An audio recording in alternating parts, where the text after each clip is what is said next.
फिल्मी दुनिया ग्लैमर की दुनिया है। फिल्मी दुनिया के बारे में ये कहा जाता है कि यहाँ पर लोग सिर्फ अपने स्टाइल और अपनी लग्जरी लाइफ को कैरी करने के लिए इतने मोटे मोटे खर्चे करते हैं कि एक टाइम के बाद अगर उनके पास काम नहीं होता तो उनके यही खर्चे उन्हें डुबो कर रख देते हैं। लेकिन इसी फिल्मी दुनिया में कुछ ऐसे लोग भी बसे जिनके बारे में कहा जाता है कि वो निहायती कंजूस है। और अगर ऐसी बात किसी एक्टर के लिए कही जाए तो ये बात कानों को यकीन ही नहीं होती, क्योंकि कोई भी एक्टर अपने आप को मेंटेन करने के लिए, खूबसूरत दिखने के लिए लाखों करोड़ों रुपए खर्च करता है, चाहे वो ए ग्रेडेड एक्टर हो या फिर बी और सी ग्रेडेड एक्टर ही क्यों ना हो। अपनी खूबसूरती, अपनी अपीयरेंस और अपनी लुक्स को सुधारने के लिए ये लोग खूब पैसा खर्च करते हैं।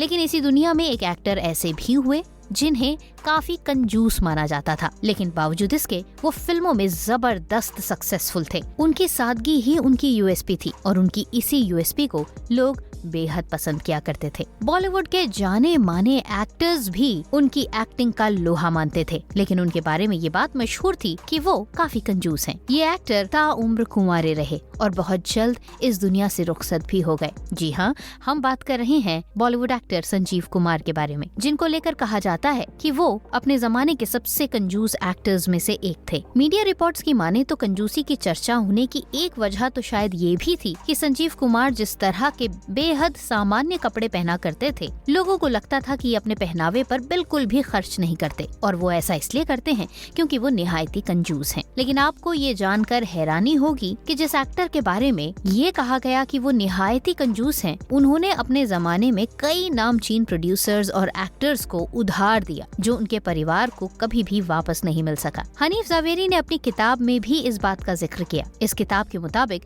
संजीव कुमार के निधन के बाद बोनी कपूर उनके परिवार वालों को पैसा लौटाने गए थे, जबकि परिवार वालों को पता भी नहीं था कि बोनी ने संजीव कुमार से पैसे लिए हुए थे।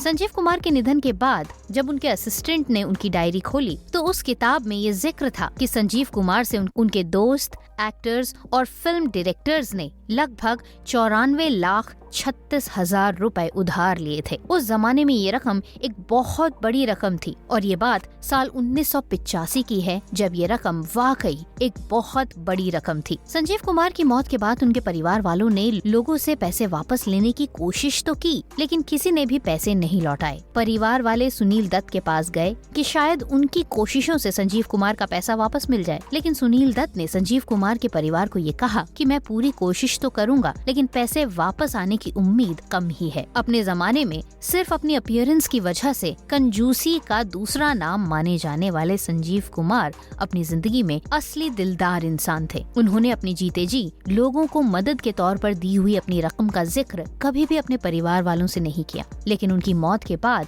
जब इन उधारियों के बारे में उनके परिवार वालों को पता चला तो उसका भी कोई फायदा नहीं हुआ, क्योंकि संजीव कुमार ने जिन लोगों को मदद की उनमें से अधिकतर लोगों ने उस मदद को कभी वापस लौटाया ही नहीं। संजीव कुमार अपनी जिंदगी में ताउम्र कुंवारे रहे। उनकी जिंदगी में जिस एक्ट्रेस को उन्होंने सबसे ज्यादा पसंद किया और जिनसे वो शादी तक करना चाहते थे वो थी हेमा मालिनी, लेकिन हेमा मालिनी के साथ उनकी शादी नहीं हो पाई। संजीव कुमार ने अपनी फिल्मों के जरिए लोगों को खूब एंटरटेन किया। उनकी फिल्मों को याद करके लोग आज भी उनकी अदाकारी और उनकी शख्सियत को याद रखते हैं। अगर आप भी संजीव कुमार के जबरदस्त फैन हैं तो इस वीडियो को ज्यादा से ज्यादा शेयर कीजिए और चैनल को जरूर सब्सक्राइब कर लीजिए। आज के लिए बस इतना ही। अगले वीडियो के साथ कुछ और नई चटपटी और रोचक कहानियों के साथ करूंगी आपसे मुलाकात। तब तक के लिए नमस्कार।